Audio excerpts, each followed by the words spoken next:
Hello, it's Trevor, and welcome to Discovering Gay History.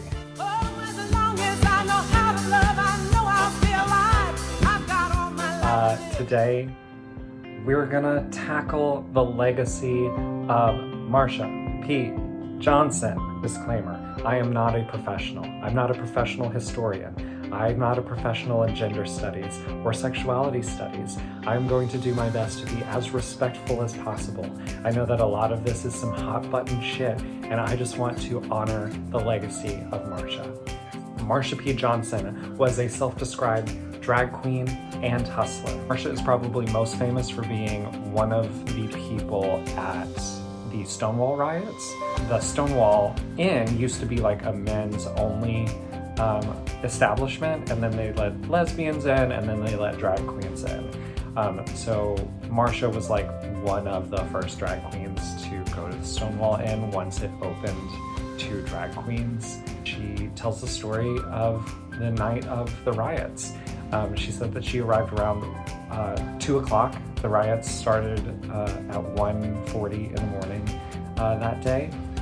She said by the time that she got there that the bar was already on fire. The police had set it on fire. I mean, people were throwing bottles, and obviously the police were being really, really brutal. After the riots, Marsha joined the Gay Liberation Front and marched in the Christopher Street Liberation Pride Parade. Then her and Sylvia Rivera, which I will talk about in another video, also a queen, started a drag house called Star.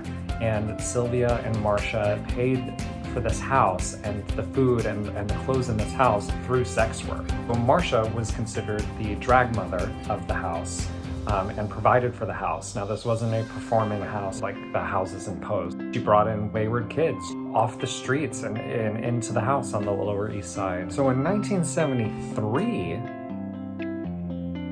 we're like getting ready for the Gay Pride Parade, you hear.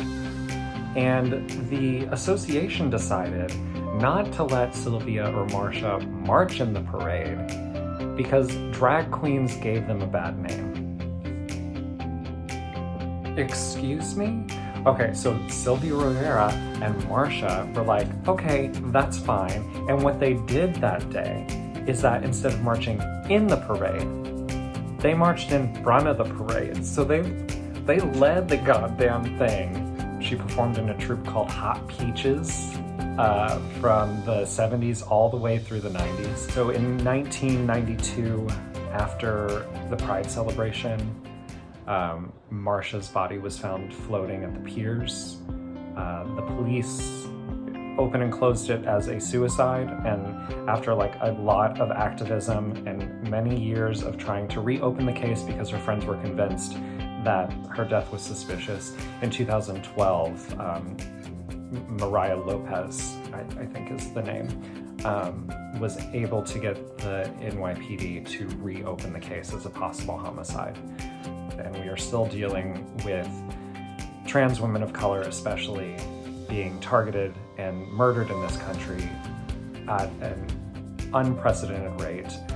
And I think it's our responsibility as, especially white and cis, to stand up for them and to call attention to and protect trans members of our community. Marsha, along with 49 other people, are on the National Wall of Honor at the Stonewall, in front of the Stonewall Inn. It's a national monument now. Go check it out when you come to the city. If you're in the city, go pay your respects.